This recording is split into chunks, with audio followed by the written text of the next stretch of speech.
चलिए, तो आज की क्लासेस में हम लोग बात करेंगे क्लास 10 का मैथ्स। चैप्टर का नाम होगा हाइट एंड डिस्टेंस। देखिए, ये जो हाइट एंड डिस्टेंस जो चैप्टर है वो काफ़ी इम्पोर्टेंट चैप्टर है क्लास 10 के विद्यार्थियों के लिए। ठीक है, यहाँ पे हम लोग जो है सो ऐसी ऑब्जेक्ट की हाइट के बारे में हम लोग बात करेंगे। जैसे कि आपको हम एक टावर के सामने में खड़े कर देते हैं और आपको हम बता देते हैं कि टावर से आप कितने डिस्टेंस में हैं और आप जो है सो उसके टॉप को देख रहे हैं, तो बताइए उसकी हाइट क्या है। तो आप ये सब चीज़ों को देख सोच कर आप काफ़ी कंफ्यूज हो जाएंगे कि आखिर में एक केवल डिस्टेंस हमें पता है और उसकी हाइट हम कैसे निकाल सकते हैं। तो आपको घबराने की ज़रूरत नहीं है, हम आपको इस चैप्टर में ये सब सारे कंसेप्ट हम आपके लिए लेके आए हैं और आपको इतनी अच्छी तरीके से हम सारी चीज़ों को समझाएंगे कि आपको काफ़ी अच्छा लगेगा। ठीक है, तो चलिए हम लोग चैप्टर को स्टार्ट करते हैं।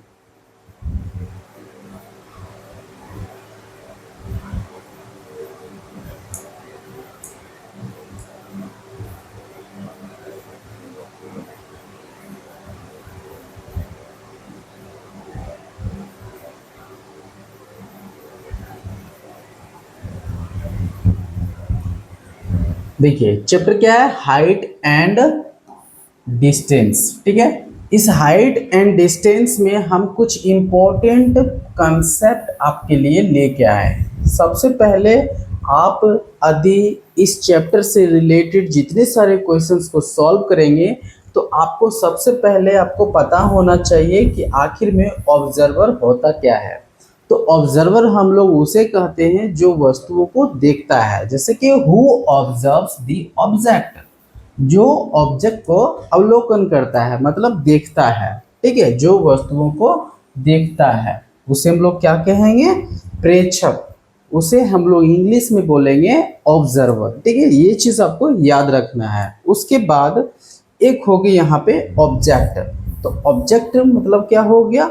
Which is observe by the observer, मतलब देखने वाले के द्वारा जिस वस्तु को देखी जाती है उसे हम लोग ऑब्जेक्ट बोलते हैं, जिसका अवलोकन प्रेक्षक द्वारा किया जाता है। जैसे कि हम हैं एक प्रेक्षक, हम जो है सो इस बल्ब को देख रहे हैं, तो देखने वाले को हम लोग बोलते हैं ऑब्जर्वर और जिसे हम देख रहे हैं उसे हम बोलेंगे ऑब्जेक्ट। ठीक है, तो ये दोनों के बीच में रिलेशंस के बारे में हम लोग इस चैप्टर में पढ़ेंगे। ठीक है, तो आपको समझ में आ गया है कि ऑब्जर्वर किसे कहते हैं? देखने वाले को, और जिसे हम लोग देखते हैं उसे हम लोग ऑब्जेक्ट बोलते हैं। ठीक है, ये चीज ध्यान में होना चाहिए।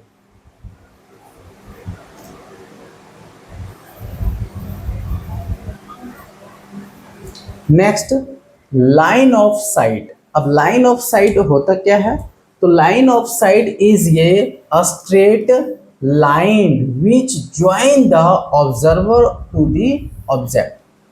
अब हम जिस वस्तु को देखते हैं तो देखने के बाद जो एक लाइन ज्वाइंट होती है ऑब्जर्वर और ऑब्जेक्ट के बीच में, उस लाइन को हम लोग बोलते हैं लाइन ऑफ साइट। ठीक है, जैसे कि देख सकते हैं कि ये 3 लिखा हुआ है, तो हम इस वस्तु को देख, इस 3 को जो यहाँ रिटेन किया गया उसे हम देख रहे हैं, तो ये हो गया ऑब्जर्वर और ये हो गया ऑब्जेक्ट। अब इसे जब हम देख रहे हैं तो यहाँ पे आई साइड जो जा रही है, कॉन्टैक्ट एक लाइन जो बन रही है, उसी को हम लोग बोलेंगे लाइन ऑफ साइट। ठीक है, मतलब जो वस्तुओं को देखते हैं वो लाइन ऑफ साइट होती है और ये हमेशा स्ट्रेट होती है, क्योंकि हम लोग जानते हैं किसी भी ऑब्जेक्ट को आप देखिएगा तो स्ट्रेट रहेगा तभी देख पाइएगा, नहीं तो फिर आप कर्व में रहेगा तो वो वस्तु को आप देख नहीं पाएंगे। ठीक है, तो हमेशा ये स्ट्रेट लाइन ही होगा। ठीक है, जब भी आप किसी वस्तु को देखेंगे तो वो स्ट्रेट लाइन ही बनाएगा आपके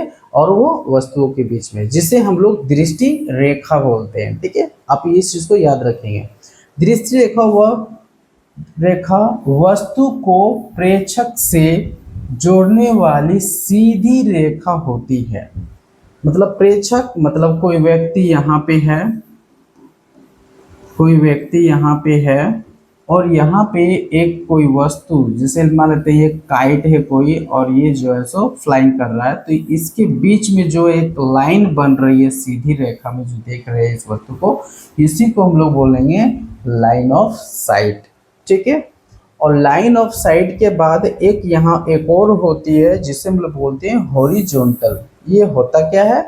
इफ ये line drawn horizontally from an observer it called the horizontal line. जैसे कि ऑब्जर्वर जब किसी वस्तु को देखता है, ठीक है, जैसे कि हम एक यहाँ पे एक वस्तु है और हम इसे देख रहे हैं, तो उसे जब देख रहे हैं तो यहाँ पे एक सीधी रेखा ड्रॉ होगी जिसे हम लोग हॉरिजेंटल बोलते हैं। मतलब ये ऑब्जर्वर से ही निकलेगा, ये हॉरिजेंटल ड्रॉ होगा। If A line drawing horizontal from an observer, observer जो देखता है वहीं से वो ड्रॉ होता है, ठीक है, हॉरिजेंटली लाइन, जिसे हम लोग क्षैतिज रेखा बोलते हैं। ठीक है, ये चीज आप माइंड में रखेंगे।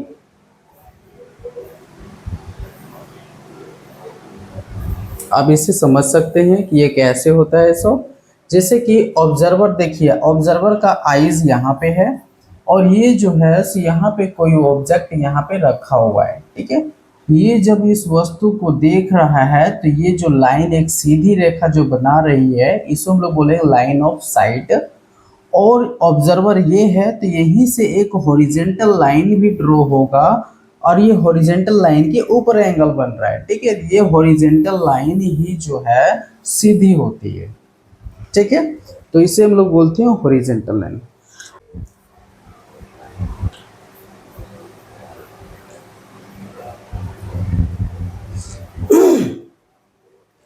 देखिए जब एक ऑब्जेक्ट को हम लोग देखते हैं तो ये होती है ऑब्जेक्ट, और यहाँ से ऑब्जर्वर है जो यहाँ से कोई वस्तु को देख रहा है, तो ये जो लाइन जो सीधी रेखा जो जा रही है इसे हम लोग बोलेंगे लाइन ऑफ साइट, है ना। और यहाँ पे ये जो लाइन होगी ये होगी हॉरिजेंटल लाइन, और यहाँ पे हॉरिजेंटल लाइन के ऊपर यहाँ पे एंगल बन रहा है जिसे हम लोग बोलेंगे angle of elevation.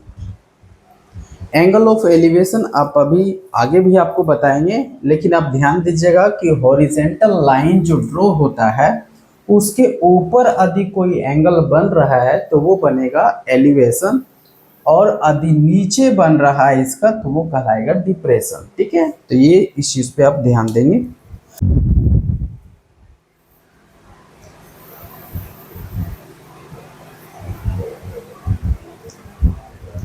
Angle of elevation क्या होता है कि if an observer observes an object, जैसे कोई ऑब्जर्वर है कोई ऑब्जेक्ट को यदि वो देख रहा है which is above the observers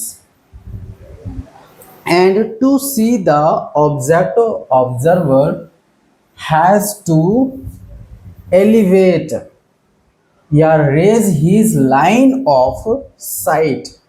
मतलब जब किसी वस्तु को वो देखता है और उसे नजर उठा के देखनी पड़ती है ऊपर की ओर, तो उसे हम लोग बोलेंगे एंगल ऑफ एलिवेशन। जब नजर उठा के देखेगा तो वो एंगल ऑफ एलिवेशन होगा। आप ध्यान देंगे, तो जब उठा के देखेगा दस द एंगल फॉर्म्ड, जब वो एंगल बनेगा किसके द्वारा, तो लाइन ऑफ साइट के द्वारा। कहाँ बनेगा ये लाइन ऑफ साइट के बाद, तो हॉरिजेंटल लाइन के ऊपर बनेगा, तो उसे हम लोग एंगल ऑफ एलिवेशन बोलेंगे। ठीक है, मतलब हॉरिजेंटल लाइन के ऊपर बन रहा है जब हमें नजर ऊपर उठाकर देखनी पड़ रही है। ठीक है, तो एंगल ऑफ एलिवेशन है, हिंदी में उसे बोलते हैं ओनियन कॉन। ठीक है,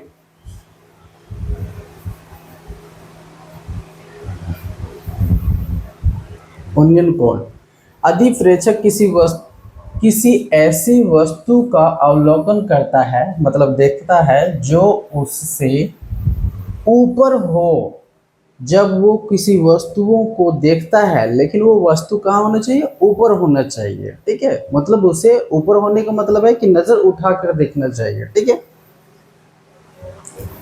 और उस वस्तु को देखने के लिए प्रेक्षक को अपनी नजर ऊपर की ओर उठानी पड़ती हो। तो इस प्रकार दृष्टि रेखा द्वारा क्षैतिज रेखा से बनाए गए कोण का उन्नयन कोण कहते हैं। ठीक है, आप इस चीज पे ध्यान देंगे। जैसे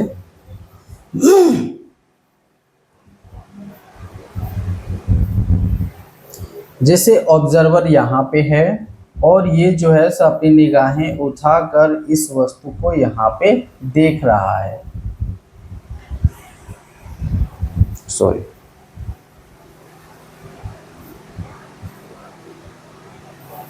देखो ये ऑब्जर्वर है और यहाँ से वस्तुओं को देख रहा है नजर उठा के ऊपर की ओर। ठीक है, और ये हो गया हॉरिजॉन्टल लाइन, और हॉरिजॉन्टल लाइन के ऊपर बन रहा है एंगल, तो इसे हम लोग क्या कहेंगे, एंगल ऑफ एलिवेशन कहेंगे। ठीक है, आप ध्यान देंगे। और जब जिस वस्तु को आप देखेंगे वहां से सीधी एक रेखा ग्राउंड पे होगी जिसे हम लोग परपेंडिकुलर बोलेंगे, और यहाँ पे हमेशा 90 डिग्री का एंगल बनाएगा। इसका मतलब है कि जब भी हम किसी वस्तु को देखेंगे तो वो राइट ट्रायंगल का कंस्ट्रक्शंस होगा। ठीक है, मतलब वो निर्माण किस एंगल का करेगा, किस ट्रायंगल का करेगा, एक राइट ट्रायंगल बन जाएगा वहां पे। ठीक है, राइट ट्रायंगल हर क्वेश्चंस में ही आपका बनेगा। ठीक है, आप इस चीज पे ध्यान देंगे, जब भी कोई एंगल बनेगा तो राइट ट्रायंगल ही बनेगा आपका।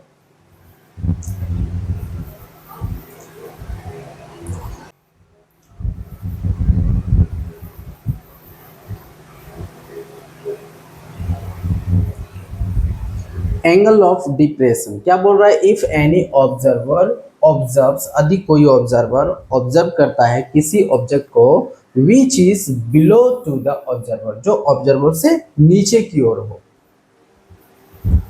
हैज टू डिप्रेस या फिर lower his line of sight, मतलब उसे नजर जो है से नीचे की ओर करके देखना पड़ा, दस द एंगल फॉर्म्ड, तो उस जगह में जो एंगल फॉर्म्ड होगा लाइन ऑफ साइट किस पे, तो हॉरिजॉन्टल लाइन पे, तो उसे हम लोग बोलेंगे एंगल ऑफ डिप्रेशन। जैसे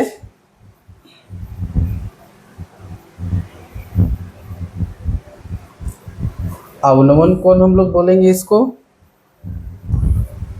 यदि प्रेक्षक मतलब देखने वाला किसी ऐसी वस्तु का अवलोकन करता हो जो उससे नीचे हो, जैसे कि हम कोई वस्तु को देख रहे हैं तो जैसे कि अभी नीचे देखना पड़ रहा है, तो वो वस्तु हमसे नीचे है, मतलब जहाँ से ऑब्जर्व कर रहे हैं वहाँ से वो नीचे है। ठीक है, तो वस्तु जब नीचे की ओर होगा तो उस वस्तु को देखने के लिए प्रेक्षक को अपनी नज़र नीचे की ओर करनी पड़ती हो, तो नज़र कहाँ करनी पड़ेगी हमको, नीचे की ओर।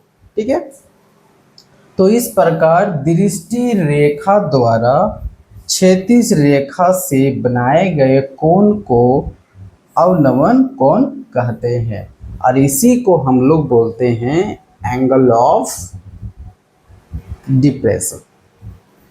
जैसे यहाँ पे कोई व्यक्ति है, यहाँ कोई व्यक्ति है और ये जो है सो ऑब्जर्वर कर रहा है नीचे की ओर, ये कोई ऑब्जेक्ट है। ठीक है,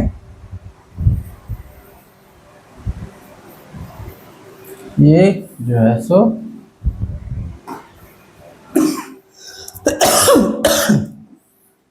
ये कोई ऑब्जेक्ट है और ऑब्जर्वर यहाँ पे है। ठीक है, ऑब्जर्वर यहाँ पे है, ये जब वस्तु को देख रहा है तो इसे नीचे की ओर देखना पड़ रहा है ना, और जब ये नीचे की ओर देखना पड़ रहा है तो लाइन और ये जो हॉरिजॉन्टल लाइन है उसी से नीचे बन रहा है ये एंगल। ठीक है, लाइन ऑफ साइट यहाँ पे आ गया इस वस्तु को देखने के लिए, तो इसके बीच में जो एंगल बन रहा है इसी को हम लोग बोलेंगे एंगल ऑफ डिप्रेशन। ठीक है, तो आप इस चीज पे ध्यान देंगे। अब ये एंगल ऑफ डिप्रेशन ये सब समझ में आ गया हम लोग को। अब यहाँ पे कुछ पॉइंट्स को भी एक और समझते हैं, जैसे कि ये सन हो गया है, सन यहाँ पे है और यहाँ पे कोई व्यक्ति खड़ा है, यहाँ पे कोई व्यक्ति खड़ा है, तो इसके शेडो जो है सो यहाँ से देख रहे हैं कि पड़ रहा है। ये व्यक्ति जो खड़ा है वो परपेंडिकुलर एक ग्राउंड पे खड़ा है जहाँ पे 90 डिग्री का एंगल बन रहा है, और इसका शेडो जो है सो आगे के इधर की ओर बन रहा है। ठीक है, तो इस स्थिति में यहाँ पे जो होगा वो एंगल ऑफ एलिवेशन बनेगा यहाँ पे। ठीक है, क्या बनेगा? Angle of elevation. शेडो यहाँ पे फॉर्म्ड हो रहा है, एंगल ऑफ एलिवेशन हो जाएगा। आप ध्यान दीजिएगा, जब भी सन आ जाएगा या कोई बिल्डिंग्स आ जाएगी तो वो एंगल ऑफ एलिवेशन ही बनेगा।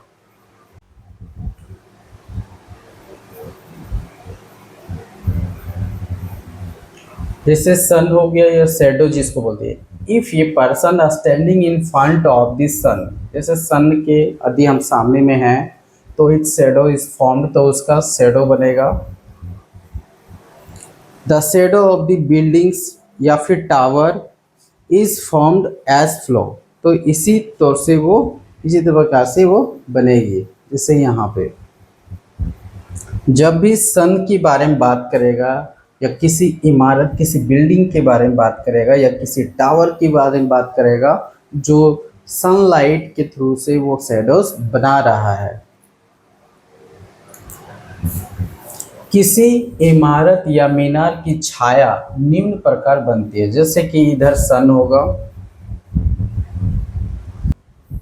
यहाँ पे सन होगा जो चमक रहा होगा, तो ये इस प्रकार से यहाँ पे ये एक शेडो बन रहा है। तो यहाँ पे जो बन रहा है वो एंगल ऑफ एलिवेशन बन रहा है किसका? ऑफ सन का। ठीक है, सन का हो या बिल्डिंग का हो, इस पे आपको ध्यान रखना है। ठीक है,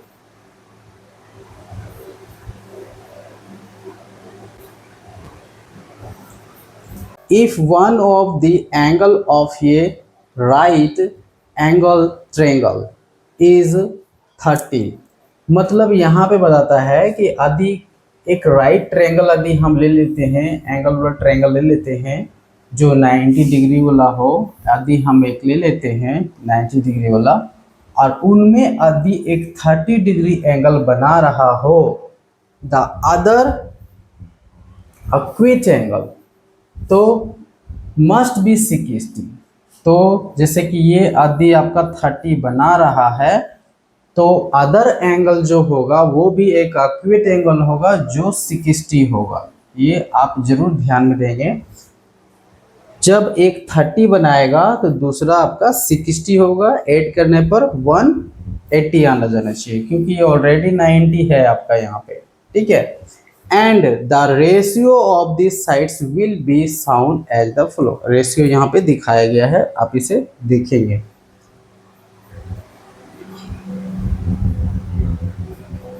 जैसे यहाँ पे दिखाने का पर्पस है कि जैसे कि मान लेते कोई ऑब्जेक्ट है और इसमें इस तरह का एक ट्रायंगल बन गया, राइट ट्रायंगल।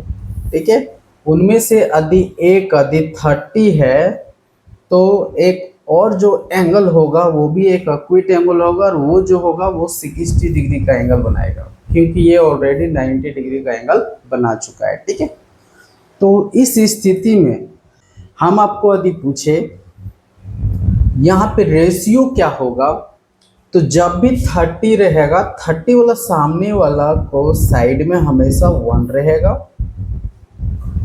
और जो हाइपोटेनस होगा वो हमेशा 2 होगा, और ये √3 होगा। अब वो बोलेंगे कि ये है क्या, तो हम ये बताना चाहते हैं कि जब भी आप 30 डिग्री एंगल वाला जब पढ़ेंगे तो निश्चित है कि 30 डिग्री जो एंगल आपका बन रहा है, एलिवेशन या डिप्रेशन जो भी बन रहा है, तो उसके सामने वाला लाइन जो रहेगा, साइड्स जो होगा वो हमेशा 1 कहलाएगा। एक रेशियो है, आप इसे याद रखने के लिए, तो 1 कहलाएगा। उसका हाइपोटेनस जो होगा वो 2 होगा, और बेस जो होगा √3 हो जाएगा। ठीक है, ये काफ़ी शॉर्ट ट्रिक्स है, किसी भी क्वेश्चन को सॉल्व कर देगा। और यदि एंगल ऑफ एलिवेशन या डिप्रेशन 60 बन गया है, तो 60 का सामने वाला जो है आपका कितना होगा? √3। ठीक है, और जब √3 होगा तो हाइपोटेनस तो हमेशा बड़ा ही होता है, तो ये 2 हो गया, और बाकी जो बच्चा वो 1 है, क्योंकि 30 यहाँ है, 30 के सामने में 1 हमेशा होता है, तो 30 के सामने हमेशा 1 लिए, और 60 के सामने हमेशा √3 लिए, तो 60 के सामने हमेशा √3 लिए। ठीक है, ये एक समझने वाली चीज़ है। ये शॉर्ट ट्रिक्स, मतलब आप काफ़ी ऑब्जेक्टिव क्वेश्चंस को सॉल्व करना चाहेंगे तो काफ़ी आसानी से सॉल्व हो जाएगी। ठीक है, ट्रिग्नोमेट्रिक टेबल की हम लोग बात करेंगे। ये टेबल हम लोग को जो है अच्छी तरह से रिमाइंड होना। ट्रिग्नोमेट्रिक टेबल की हम लोग बात करेंगे। ये टेबल हम लोग को जो है अच्छी तरह से रिमाइंड होना चाहिए। ठीक है, आपको हम ये टेबल ऑलरेडी हम बता चुके हैं, है ना, क्योंकि ट्रिग्नोमेट्रिक वाला जो क्वेश्चंस था हम लोग जो अभी इतना सारे सॉल्व करके जो अभी ओवर कर चुके हैं, तो उसमें हम आपको पूरा अच्छी तरह से बता चुके हैं कि ऐसे रिमाइंड भी कैसे करेंगे। तो ये टेबल आपको याद होना चाहिए इस क्वेश्चंस को सॉल्व करने के लिए। हाइट एंड डिस्टेंस का चैप्टर यदि आप सॉल्व करना चाहेंगे तो आपको ये सब चीज़ें याद होना चाहिए। ठीक है, हम लोग यहाँ पे एक यहाँ पे जो है सो क्वेश्चन ले लेते हैं। चलिए, ये वाला क्वेश्चन है, हम लोग इसको बनाते हैं। ठीक है, क्या बोल रहे हैं यहाँ पे क्वेश्चंस में? बोल रहा है कि a vertical pole ascending on the level ground, मतलब एक पॉल है जो वर्टिकली जो है सो खड़ा है। ठीक है, वर्टिकली खड़ा है ग्राउंड पे। फ्रॉम ये point on the ground, ground का एक कोई पॉइंट है ना, पॉइंट है जो 25 मीटर अवे है। कहाँ से? Foot of the pole. Foot यहाँ पे पोल का, तो ये कितनी दूरी पे है? 25 मीटर की दूरी पे है। ठीक है, the angle of elevation of its top found to be 60। और जब इसके टॉप को जब देखता है यहाँ से, तो एंगल जो है से कितना बनता है? 60 बनता है। ठीक है, find the height of the pole, pole की हाइट हम लोग को निकालने के लिए बोला जा रहा है। ठीक है, तो अभी हम यहाँ पे एक शॉर्ट ट्रिक आपको बताए थे हमेशा कि 30 डिग्री के सामने वाला हमेशा 1 होता है, और 60 वाला के सामने हमेशा √3 होता है, और ये 2 होता है। ये चीज़ आपको हम अभी बताए थे। तो यहाँ पे देखने को हमको मिल रहा है क्या? तो हमको क्या पूछ रहा है इसमें? Find the height of the pole, pole का हाइट मतलब ये निकालने बोल रहा है। ठीक है, तो देखिए 60 के सामने के क्या होता है? तो 60 के सामने क्या होता है? √3। तो मतलब होता है यहाँ √3 होता है, और इसमें 25 इंटू √3 यदि आप कर देते हैं तो डायरेक्टली आपका आंसर आ जाता है। जैसे कि आप 25 इंटू 1.732 यदि आप मल्टीपल कर देते हैं तो आपका आंसर आ जाता है। जैसे कि 173.252 देख सकते हैं आप, कितना होता है? 10 हो गया, 15, 160 बचा 1, 4, 3, 6, 7, 14, 13, ये 4। ठीक है, डेसिमल यहाँ पे कितने? 3, 1, 2, 3, तो यहाँ पे कितना आ जाएगा आपका? 1, 2, 3, मतलब इतना आपका आंसर यहाँ पे आ जाता है। ठीक है, कितना हो जाता है यहाँ पे हम लोग पास? तो 43.3, इतना, ये इतना मीटर, मतलब इसकी हाइट जो है से कितना है? 43.3 मीटर है। ठीक है, तो ये एक शॉर्ट मेथड है जहाँ पे आप ये सब चीज़ें निकाल सकते हैं। तो ये कंपटीशन वाले जितने सारे बच्चे हैं यही सब फॉर्मूले जो है सो यूज़ करते हैं। तो आप बोलिएगा सर ये तो 30 का है और 60 का और कुछ होता है। तो यस, एक और होता है 45 का भी होता है, तो 45 का भी हम अभी राइट करेंगे, है ना, वो दूसरा केसेस है। तो ये सब चीज़ें आपको इसमें नहीं पढ़ना है, आपको जो पढ़ना है वो कंपटीशन लेवल के बच्चों के लिए है। हम आपको एक शॉर्ट टिक्स बता दे रहे हैं कि जब आप सॉल्यूशन करेंगे तो आंसर पता नहीं होगा तो ऐसे आप आंसर देख लेंगे, उसके बाद आप सॉल्व कर सकते हैं उसको, ठीक है। तो इस क्वेश्चन को यदि हमको सॉल्व करना है तो कैसे सॉल्व करेंगे, तो यहाँ पे हम देखते हैं। अभी जैसे क्वेश्चंस को हमको सॉल्व करना है तो सॉल्व करने के लिए हमको सबसे पहले क्या करना पड़ेगा, यहाँ पे तो बताया था कि एक पोल था, तो हम ये पोल वर्टिकल पोल ले लिए हैं और इस पिक्चर को हम जो है से कम्प्लीटली बना लेते हैं। कितना बन रहा था, 60 हो गया, और ये जो है सो 25 मीटर था तो ये भी हो गया। अब इसका नाम देते हैं ए, बी और सी, ठीक है, ये दे देते हैं। अब इसमें से हमको जो है सो ये इसका हाइट पूछा जा रहा था, तो हाइट पूछा जा रहा है तो बेस और हाइट किस में आता है उसकी बात करते हैं। तो हम लोग पढ़े थे पंडित भोला प्रसाद हरी हरी बोल, तो हमको एक बी दे दिया है और एक पी, तो पी बी ये दोनों किस में आता है। तो आप देख सकते हैं कि ये पहला बोलते हैं हम लोग साइन, दूसरा को कॉस, फिर तीसरा को टेन, है ना। तो ये tan theta is equal to है, तो यहाँ लिखेंगे tan 60 degree is equal to, तो P बाय बी होगा, तो P हमारा कौन सा है, परपेंडिकुलर AB है, तो ये हो गया AB और ये हो जाता है आपका BC, जहाँ पे 60 का वैल्यू जो है सो √3 हो जाता है। इसका वैल्यू हमको पता नहीं है तो आप H ले सकते हैं, तो ये H हो गया और BC जो है सो आपका 25 है, ठीक है। अभी इसको हम लोग क्रॉस मल्टीपल कर देते हैं, तो 25 इंटू √3 इंटू H इंटू 1 मतलब H ही होगा। तो जहाँ पे H इज इक्वल टू कितना हो जाएगा, तो √3 इंटू 25 मीटर, जहाँ पे हम लोग को 1.732 इंटू 25 करना पड़ता था, जहाँ पे 43.3 मीटर आंसर आया था, ठीक है। तो इस तरीके से हम लोग जो है सो चैप्टर को सॉल्व करेंगे। आपका जो है सो यहाँ बता दिया पोल का हाइट कितना है, इतना है, ठीक है, पोल का हाइट निकल गया। तो इस तरह से हम लोग जो है जितने सारे चैप्टर में अभी जितने सारे क्वेश्चन है सबको हम लोग सॉल्व करेंगे, ठीक है। तो आप इस वीडियोस में लगे रहेंगे। अब चलिए हम लोग स्टार्ट करते हैं नेक्स्ट एग्जाम्पल। चलिए तो हम लोग नेक्स्ट क्वेश्चंस के बारे में बात करते हैं। बोल रहा है कि ए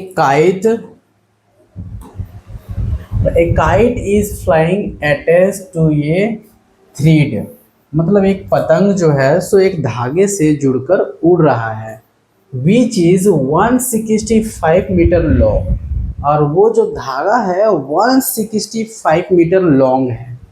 the thread makes an angle of 30 with the ground, और जो काइट उड़ रहा है वो ग्राउंड से, जैसे कि मान लेते हैं ये काइट हो गई, काइट हो गई ये, अब ये जो है सो उड़ रहा है, उड़ रहा है ना, ग्राउंड ये है, और बता रहा है कि ये जब ऊपर उड़ रहा है तो इसका थ्रेड जो है सो एक ग्राउंड को, जैसे इतना मीटर लॉन्ग है, long, the thread makes an angle of 30 with the ground, मतलब ये जो थ्रेड है, ये जो धागा है, यही एंगल बना रहा है किससे, ग्राउंड से। तो देखो यही पे ग्राउंड से एंगल बना रहा है, कितना बना रहा था ये 30, तो ये 30 बना दिए, ठीक है। Find the height of the kite, kite की हाइट बताइए। अब इसकी सीधी यदि परपेंडिकुलर हम लोग यहाँ पे ड्रॉ करते हैं 90 यहाँ पे बन गया, है ना। तो हम आपको बताए थे कि जितने सारे क्वेश्चंस हम लोग सॉल्व करेंगे उसमें हमेशा एक राइट ट्रायंगल एंगल वाले बनेगा, ठीक है, मतलब ये ट्रायंगल तो बनेगा लेकिन राइट एंगल वाला ट्रायंगल बनेगा, ठीक है। तो हमेशा राइट एंगल वाला ट्रायंगल इसमें बन रहा है, ठीक है। तो ये हो गई हम लोग का, तो इसमें हम लोग इसको नेम करते हैं ए, बी और सी। यहाँ पे कुछ और भी दिया, height of the kites from the ground. अब हम लोग को जो है सब ये हाइट निकाला, find the height of the kite, kite की जो हाइट है ये हमको निकालना है ग्राउंड से। Assuming that there is no slack in the thread, आपको ये भी यहाँ बता रहा है कि अज्यूमिंग करना है कि इसमें कोई ढीलापन नहीं है, मतलब रस्सी पूरी तरह से तना हुआ है। ठीक है, तो हम लोग यहाँ पे मिल गया है इतना, और ये जो रस्सी है थ्रेड है वो 165 मीटर हो गया। ठीक है, तो हमको क्या पूछ रहा है इसमें, सो ये और इसका हाइट पूछ रही है। ठीक है, तो पंडित भोला प्रसाद हरी हरी बोल, इस चीज पे अब याद रखेंगे। ठीक है, अब देखिए ये होता है हाइपोटेनस, इसके सामने वाला को हम लोग हाइपोटेनस बोल देते हैं, है ना, और जो एंगल दिया हुआ रहता है उसके सामने वाला को हम लोग परपेंडिकुलर बोलते हैं। ठीक है, तो ये हो गया P और ये हो गया H और ये हो जाता है B। तो यहाँ पे जो है सो H और P के बारे में बात करते हैं, या P और H के बारे में बात करेंगे तो इसमें किस में आता है, साइन में आता है। ठीक है, तो यहाँ पे हम लोग लिखेंगे sine 30 degree is equal to, sine में क्या होता है, P पहले होता है, तो P हमारा ये है AB, तो यहाँ पे हो जाएगा AB और AC, AC sine 31/2 is equal to AB। AB का हाइट कितना है पता नहीं है, तो इसको हम लोग एज्यूम H ले लेंगे, है ना। AC कितना है, तो ये हो गया 165। ठीक है, इसको क्रॉस मल्टीपल करेंगे तो ये हो जाता है हम लोग का 165 इंटू 2H, जहाँ पे H इज इक्वल टू कितना हो जाएगा 165 को 2 से हम लोग डिवाइड कर देंगे तो कितना आ जाएगा यहाँ पे, तो H इज इक्वल टू तो 2.5 मीटर आ जाएगा। ठीक है, इतना का आसपास में हम लोग का आंसर आ जाती है। ठीक है, ठीक है, ये काफ़ी आसान है। देखिए इस चैप्टर को समझने के लिए हम लोग को कुछ भी नहीं करना है, जो ऑब्जेक्ट के बारे में, जिस ऑब्जेक्ट के बारे में बात करेगा उस ऑब्जेक्ट को आप इमेजिन कर लेंगे, और जैसे जैसे आपको क्वेश्चन में बोल रहा है करने के लिए वैसे करते चले जाइए, वो आपका आंसर ऑटोमेटिक आ जाएगा। और वो एक पहले सबसे पहले एक ये पिक्चर बन जाना चाहिए। ठीक है, तो वो आ जाएगा। पिक्चर को समझने के लिए मैं एक बार फिर से मैं आपको भी बताऊंगा कि आखिर में ये राइट ट्रायंगल वाला सामने को हाइपोटेनस, फिर ये जो एंगल दिया हुआ था उसके सामने वाला को परपेंडिकुलर, ऐसा क्यों। तो देखिए यहाँ पे हम आपको बताते हैं ऐसा क्यों। तो सबसे पहले एक ट्रायंगल हम लोग ले लेते हैं, ये हो गया राइट ट्रायंगल, इसके सामने ये जो 90 डिग्री का एंगल जो रहेगा इसके सामने वाले को हम लोग हमेशा हाइपोटेनस बोलेंगे, है ना। इसे हम लोग को भूलना नहीं है, इसे हमेशा हाइपोटेनस बोलेंगे।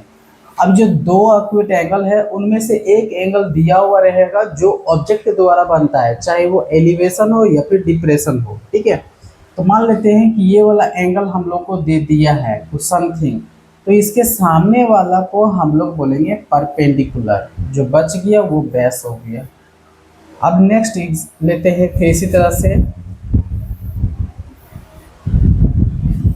इसके सामने वाला को हाइपोटेनस, अगर ये वाला थीटा दे देगा तो इसके सामने वाला को परपेंडिकुलर, ये जो बच गया बेस। तो यही चीज होती है इसमें। ठीक है, इस चीज पे आप ध्यान देंगे। ठीक है, अभी यहाँ पे थीटा ये दिया हुआ था तो इसके सामने वाला परपेंडिकुलर हो गया, अगर थीटा हमको ये दिया तो इसके सामने वाला परपेंडिकुलर हो जाएगा। ठीक है, तो इस चीज पे आप ध्यान देंगे।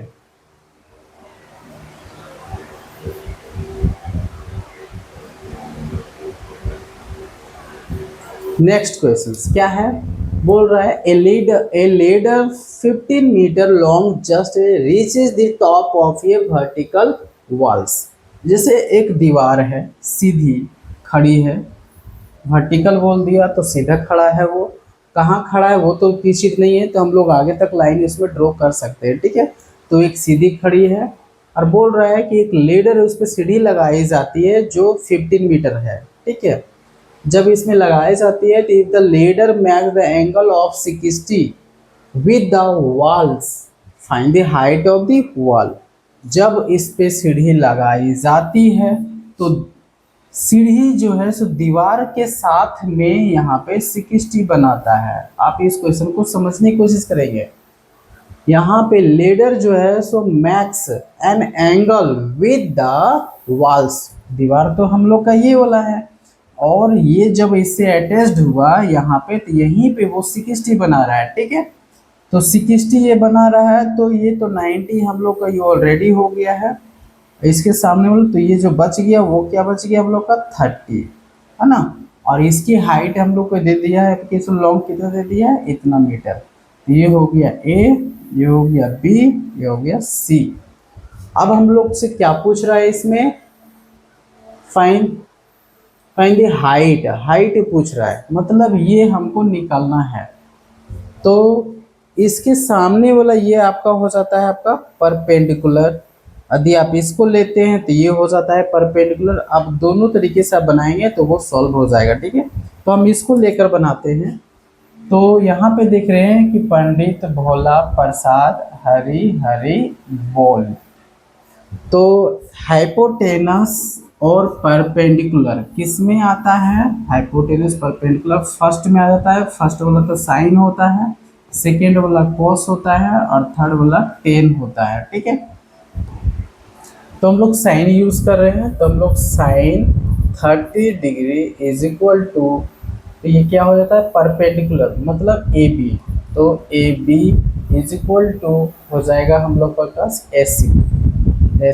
इसका क्या होता है 1/2। ए बी कितना है हम लोग को पता नहीं, इसके हम इसका ले लेंगे, H ले लेंगे, और AC हम लोग का ये कितना है, इतना है। सो क्रॉस मल्टीपल करेंगे तो 15/2H हो जाएगा, जहाँ पे H is equal to 15/2, it means 7.2 metre हो जाएगा। ये हाइट हो गया, ठीक है। कब ये हाइट हुआ, जब हम लोग इसको लेकर बना दिए, ठीक है। तो इस तरीके से आप जो है इसका आंसर निकाल सकते हैं, ठीक है। तो ये आप देख सकते हैं काफ़ी इम्पोर्टेंट है इसमें क्या, कि हम लोग जब भी कोई ऑब्जेक्ट के बारे में बात करता है तो उसे हम लोग ध्यान में देना था कि यहाँ से यहाँ पे ये एंगल बना रहा है। देखिए यहाँ पे लेडर डायरेक्टली उस पे जा रहा है, तो यहाँ पे ऑब्जर्वर यहाँ पे कोई है नहीं, ठीक है, कोई देखने वाला है नहीं, लेकिन लेडर और वॉल्स यही दोनों आपस में वहाँ पे मैच कर रहा है। नेक्स्ट हम लोग और ढेर सारे एग्जाम्पल हम लोग जो है सो इस पे बात करेंगे, ठीक है।